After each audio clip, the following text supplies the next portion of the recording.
इतके मोठे लोक, मोठा गौप्यस्फोट होईल. आणि ह्या माध्यमातून मी पुन्हा स्पष्ट करेन की आम्ही कोणाच्या विरोधात नाही. मला सांगितलं गेलं की घेऊ नका, मग आमच्या बुलढाण्यात तुम्ही कसे घेता? माझ्या बुलढाण्यात तुम्ही आमच्या लोकांचे प्रवेश घेता आणि चिखलीत म्हणता आमच्या पक्षाच्या लोकांचे प्रवेश घेऊ नको. तुम्ही साताऱ्यामध्ये काय केलं? संभाजीनगरला आमची बहुमत असताना तुम्ही आमचे लोक घेतले नाही. रायगडला तुम्ही काय केलं? म्हणजे मी स्वतः सभागृहामध्ये सुद्धा ह्या गोष्टी चर्चा पाहिल्या, एकनाथ शिंदे सभांसोबत मी पाहिल्या. साहेब बोलले की आमचा छोटा पक्ष म्हणून का आम्हाला काय संपवायचं आहे का?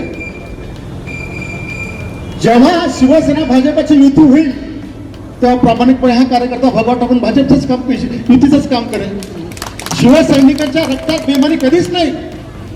उलट हा पक्ष जो काही मजबूत होतो याचा फायदा जर महायुती झाली तर तुम्हालाच होणार आहे. आम्हाला तर काहीकडे निवडणूक लढायची नाही ना, आम्हाला खासदारकी लढायची. आम्हाला फक्त शिवसैनिकाला जो कोणी त्रास देऊन राहिला तो त्रास देण्याकरता या ठिकाणी या भागात आपण एंट्री मारली आणि आपण सगळ्या जिल्ह्यात जाणार. मी शिवसैनिक आमदार आहे, मला कोणी कुठे जायला रोखू शकत नाही माझ्या आपल्या कार्यकर्त्याचं काम करण्यासाठी, आणि कोणी रोखू पण नाही. आणि म्हणून आता मी चिखलीमध्ये घुसल्यानंतर माझ्या मदतीला खासदार साहेब पण या ठिकाणी आले आणि हा चांगला मेळावा या ठिकाणी पार पडतोय. आता आम्ही दोघं मिळून हा चिखली तालुका असा काही भक्कमपणे उभा करू की लोकसभेमध्ये भावना सुद्धा फिरायचं काम पडणार नाही, एवढी ताकद या चिखली विधानसभा मतदारसंघात आपण उभी करू. आणि म्हणून मी आपल्या सगळ्यांना सांगेल की हे चिखलीमधलं जे आज वादळ उठलंय, घरातून लोक म्हणतात की नाही आम्हाला शिवसेनेत जायचं, आम्हाला भगवा टाकायचं आहे, निश्चितपणे त्या येणाऱ्यांचं स्वागत आहे.